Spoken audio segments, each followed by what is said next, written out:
Hello students. हमने पिछले video में क्वाड्रेटिक इक्वेशन स्टार्ट किया था और क्वाड्रेटिक इक्वेशन के वीडियो को आगे कंटिन्यू करने से पहले मैं सबसे पहले पिछले वीडियो में क्या क्या एक बार हुआ था जल्दी बता देना चाहता हूँ।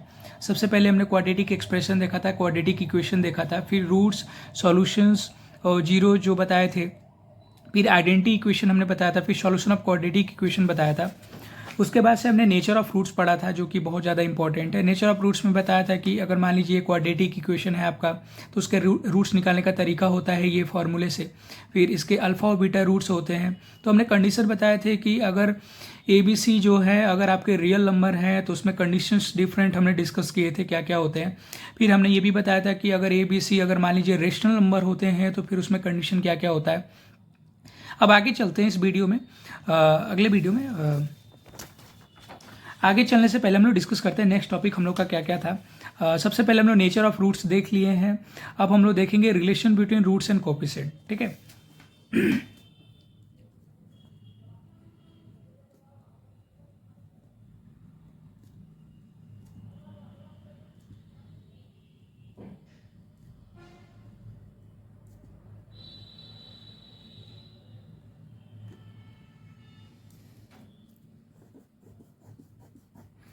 Relation between roots and coefficient बहुत इंपॉर्टेंट है, इसको ध्यान से सुनिएगा। मैं सबसे पहले डिस्कस करना चाहता हूँ, this is for quadratic equations.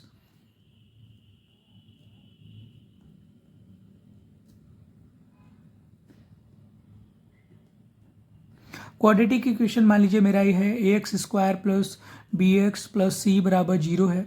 मुझे पता है कि इसकी डिग्री 2 है, इट मीन्स इसके दो रूट होंगे, एक अल्फा होगा एक बीटा होगा। अब इसके रूट्स और कोएफिशिएंट में रिलेशन जानते हैं। अगर मैं सम ऑफ रूट्स निकालता हूँ, पहला अल्फ़ा प्लस बीटा, तो ये क्या होता है माइनस बी बाई ए होता है। अगर मैं दूसरा निकालता हूँ अल्फ़ा इंटू बीटा, मतलब प्रोडक्ट ऑफ रूट निकालता हूँ तो क्या होगा सी बाई ए होगा। और तीसरा जो सबसे इम्पॉर्टेंट याद रखना है आपको, ये तो दो आपने पहले भी पढ़ रखा होगा, तीसरा जो सबसे इम्पॉर्टेंट है वो है आपका difference of root. Difference of root को हमेशा मैं मॉड में लगाता हूँ क्योंकि हो सकता है बीटा बड़ा हो तो नेगेटिव आएगा, इसलिए मैं मॉड लगा रहा हूँ। ठीक है, तो इसका होता है root D by mod A. इसको याद रखना है आपको, बहुत इंपॉर्टेंट है। अल्फा माइनस बीटा का mod equal to root D by mod A. ठीक है। और फिर फोर्थ वाला केस आपका होता है अगर alpha square plus beta square निकालना हो तो फिर क्या होगा अल्फा प्लस बीटा का whole square minus 2 alpha beta होगा। इसको याद रखना है। ठीक है। तो this is for quadratic equation. Quadratic equation दे रखा है, इसके sum of roots, product of root और डिफरेंस ऑफ रूट निकालना है तो ये होगा alpha square plus beta square alpha plus beta whole square minus 2 alpha beta. ये इसको याद रखना है आपको। अब आगे चलते हैं for cubic polynomial.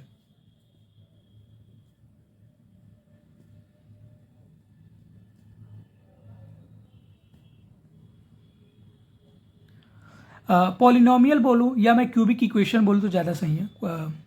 Cubic equation, for cubic equation देखते हैं क्या है। अगर मेरे पास मान लीजिए क्यूबिक इक्वेशन है एक A x cube plus B x square plus C x plus D बराबर 0। मेरे पास एक क्यूबिक इक्वेशन है। ठीक है। इसके सम ऑफ रूट्स निकालने हैं। लेटर सी, इसके 3 रूट्स हैं अल्फा बीटा गामा। 3 रूट्स होंगे भी क्योंकि हाईएस्ट डिग्री इसकी 3 है। तो alpha plus beta plus gamma equal to करता हूँ तो माइनस बी बाई ये होगा। Alpha beta plus beta gamma plus gamma alpha करता हूँ तो ये आपका सी बाई ये होगा। अगर मैं तीनों का प्रोडक्ट लेता हूँ अल्फा बीटा गामा तो ये आपका क्या होगा माइनस डी बाई ये होगा। ठीक है। तो ये एक ट्रेंड देखिए। सबसे पहले sum of roots taken 1 at a time तो माइनस बी बाई ये हुआ, 2 at a time sum of तो सी बाई ये हुआ, अल्फा बीटा तीनों को एक साथ ले लिएगा तो माइनस डी बाई ये हुआ। मतलब माइनस प्लस माइनस ऐसे चलता रहता है। ठीक है। अगर मैं यही एक रैंडम एक सीरीज बना दूँ जैसे फॉर nth टर्म के लिए, तो this is for quadratic equation 2 degree के लिए था, ये 3 डिग्री के लिए था। अब मैं nth डिग्री पॉलिनोमियल के लिए बना देता हूँ फॉर nth डिग्री पॉलिनोमियल।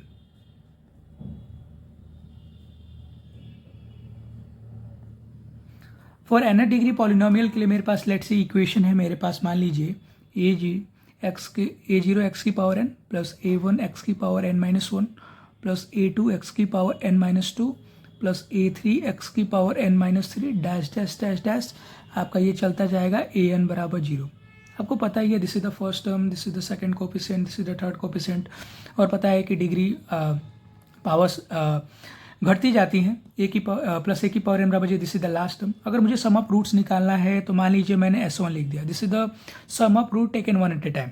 लिख देता हूँ, sum of roots taken one at a time.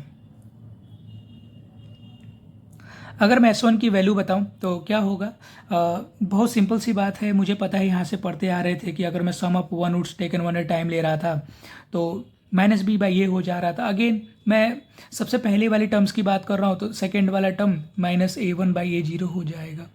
अब मैं S2 की बात करता हूँ, sum of root taken two at a time क्या हो जाएगा, तो फिर आगे वाला हो जाएगा A2 बाई ये, this is the first term, तो रहेगा ये जीरो। फिर S3 की बात करता हूँ तो आपका क्या हो जाएगा, minus A3 by A zero हो जाएगा। ठीक है, तो दिस इज वेरी सिंपल। अगर मैं बात करता हूँ sum of root taken one at a time तो फिर minus A1 by A zero हो जाएगा, टू एट ए टाइम तो A2 बाई ए जीरो हो जाएगा, थ्री एट ए टाइम तो A3 बाई ए जीरो हो जाएगा। ठीक है, अगर मान लीजिए मैं डैश डैश डैश ऐसे चलता जाएगा, मैं अगर एन टर्म का सम अगर लेता हूँ एक बार में तो क्या हो जाएगा, बहुत सिंपल सी बात है, मैं एक जनरल टर्म बना लेता हूँ, -1 की पावर n और an बाई ए जीरो। ये याद रखना है बस, ऊपर वाला याद ना भी रहे, अगर मान लीजिए भूल भी जाते हैं तो ये वाला याद रहे तो चल जाएगा। आप पुट करके दे सकते हैं, अगर मैंने वन यहाँ पे पुट किया तो -1 की पावर 1 तो -1 ही होगा, फिर A1 बाई ए जीरो, देखिए पहला आ गया। S2 की बात करता हूँ तो -1 की पावर 2 तो ये तो 1 हो जाएगा, A2 बाई ए जीरो हो जाएगा।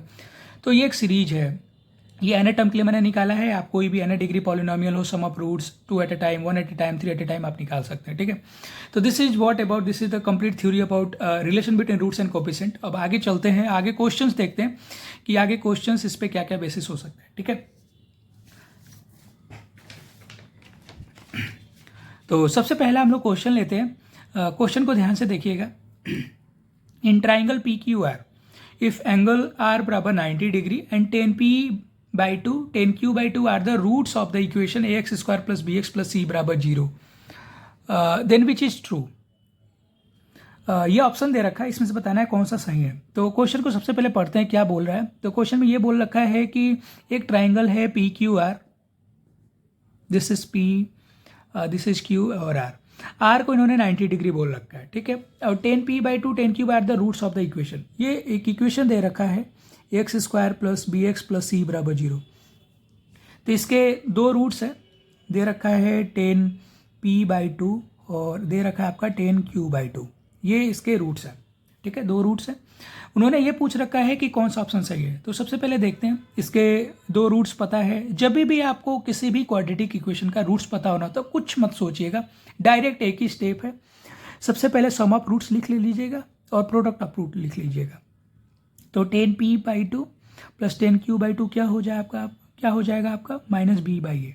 ठीक है, और प्रोडक्ट ऑफ रूट लिखता हूँ तो ये तो दो रूट्स हैं, तो tan P by two into tan Q by two equal to क्या हो जाएगा, सी बाई ए हो जाएगा। ठीक है, ये मुझे पहले पता चल गया, this is the equation first, this is the equation second. ठीक है, सॉरी बीच में कुछ वीडियो कुछ टेक्निकल इशू की वजह से स्टॉप हो गया था, तो क्वेश्चन इसकी डायरेक्ट आंसर तक पहुंच गया था। इसको एक बार एक्सप्लेन कर देते हैं। क्वेश्चन क्या कह रहा है एक बार, in triangle P Q R, if angle R is 90 degree and 10p by 2 and 10q by 2 are the roots of the equation ax square plus bx plus c बराबर zero, then which is true। तो question में ये पूछ रखा है, कह रखा है कि ट्राइंगल है पी क्यू आर और एंगल आर को उन्होंने 90 डिग्री दे रखा है, और उन्होंने ये बोल रखा है कि 10p बाई टू और 10q बाई क्या है, रूट्स है ये क्वाड्रेटिक इक्वेशन का। तो क्वाड्रेटिक इक्वेशन मैंने जब भी बताया है, आप जब भी देखें तो सबसे पहले क्या रखा है, रूट्स दे रखे। तो हमने क्या किया कि सम ऑफ रूट्स कर लिया। सम ऑफ रूट्स आपको पता है alpha plus beta equal to minus B by A और alpha into beta equal to C by A. ठीक है, तो ये मैंने पहला इक्वेशन मान लिया, ये दूसरा इक्वेशन मान लिया। अब मैं ट्राइंगल की तरफ अगर चलता हूँ तो अगर ट्राइंगल में एक एंगल 90 डिग्री है तो मुझे पता है ट्राइंगल के एंगल का सम 180 होता है, तो बाकी दो एंगल्स का सम 90 डिग्री होगा। तो it means p plus q equal to 90 degree होगा। तो मैंने ये लिख लिया। उसके बाद से हमने क्या देखा कि जो उन्होंने रूट्स दे रखा है 10p by two, 10q by two, इन्होंने हाफ एंगल्स में दे रखा है। तो एक काम करते हैं, 1/2 से मल्टीप्लाई कर देते हैं LHS और RHS दोनों साइड। तो हमने मल्टीप्लाई किया तो 1/2 p plus q equal to, इन्होंने 1/2 से 90 मल्टीप्लाई किया तो 45 डिग्री हो गया। ठीक है, फिर इन्होंने मल्टीप्लाई किया, अंदर गया 45 डिग्री। फिर हमने क्या किया, मुझे पता है ये 10 के फॉर्मेट में है, तो ये एक फार्मूला बन रहा है। अगर मैं 10 से दोनों तरफ मल्टीप्लाई कर देता हूँ तो ये बन जाएगा आपका 10a + b = 1045। तो 10a + b का फॉर्मूला हमको पता है 10a + 10b अपन 1 - 10a × 10b। तो यहाँ पे मैंने देखा कि a की जगह उन्होंने p/2 रख दूंगा और b की जगह हम q/2 रख देंगे। तो ये फॉर्मूला मैंने पुट कर दिया, 1045 की डिग्री वैल्यू 1 हो गई। और मुझे पता है 10a + 10b उन्होंने क्वेश्चन में दे रखा है सम ऑफ रूट्स -b/a और 1 - 10a × 10b उन्होंने प्रोडक्ट ऑफ रूट c/a दे रखा है, मैंने यहाँ पे पुट कर दिया। फिर मैंने क्या किया कि उसको क्रॉस मल्टीप्लाई कर दिया, फिर इसको इधर लेते आया, फिर c - b = a हो गया और फिर उधर लेके गया तो a + b = c हो गया। ये मेरा आंसर है। और इस आंसर से क्या पता चला कि कौन सा ऑप्शन सही है, तो 4th ऑप्शन मेरा मैच कर रहा है। So a + b = c is the final answer for this question. तो this is our first question, ठीक है। तो क्वेश्चन को अप्रोच करने का सबसे पहला तरीका ये है क्वाड्रेटिक इक्वेशन का। देखिए क्वेश्चन बहुत ईजी होते हैं, ये पता है, थोड़े से अगर आप अच्छे से पढ़ लो ना तो क्वेश्चन इतने आसान होता है ना कि पहले बार में ही बन जाते हैं। इसमें कुछ दिमाग नहीं लगाना है। जब भी सम ऑफ रूट्स, इसके रूट्स दिए हो ना किसी भी क्वाड्रेटिक इक्वेशन के, आपको कुछ नहीं करना है। सबसे पहले क्या करना है, सम ऑफ रूट्स लिखना है, प्रोडक्ट ऑफ रूट्स लिखना है, जो क्वेश्चन जैसा कह रहा है वैसे प्रोसीड कर देना है। पूरे आंसर पता है क्वेश्चन में ही होते हैं। तो this is our first question. आते हैं दूसरे क्वेश्चन पे। दूसरा क्वेश्चन है मेरा कि if alpha and beta are the roots of the equation x² + λx + 1 = 0 and mod alpha - beta की वैल्यू दे रखा है <5, then find the interval of delta. ठीक है, क्वेश्चन में कुछ नहीं करना है। क्वेश्चन में उन्होंने क्या दे रखा है, एक इक्वेशन दे रखा है क्वाड्रेटिक इक्वेशन x² + λx + 1 = 0। मैंने बताया है कि जब भी क्वाड्रेटिक इक्वेशन दे सबसे पहले रूट्स लिख लेना चाहिए। तो अल्फा + बीटा = क्या हो जाएगा, -λ, अल्फा × बीटा = क्या हो जाए, c/a, तो इट मीन्स 1।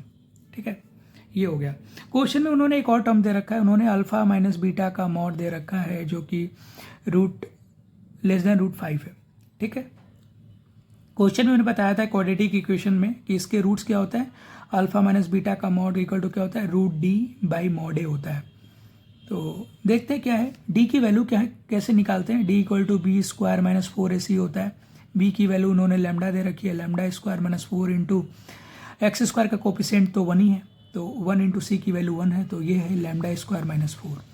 तो रूट में क्या हो जाएगा, λ² - 4 और मॉड a ये तो 1 हो जाएगा। ठीक है, तो मॉड अल्फा - बीटा की वैल्यू ये दे रखी है। चलते हैं आगे, देखते हैं क्या है। उन्होंने पूछ रखा है इनइक्वलिटी दे रखा है, वैल्यू यहाँ पे पुट करते हैं। तो वैल्यू पुट करते हैं हम लोग। अल्फा - बीटा की वैल्यू क्या है, √λ² - 4 <5 है। इनइक्वलिटी को सॉल्व करना आप तो जानते ही होंगे, पढ़े ही होंगे, सबसे बेसिक सा है, कुछ नहीं करना होता है। मैंने बताया है कि सबसे पहला कंडीशन ये होता है कि जो रूट के अंदर टर्म्स होती है सबसे पहले याद रखिएगा कि वो कभी नेगेटिव नहीं हो सकती है।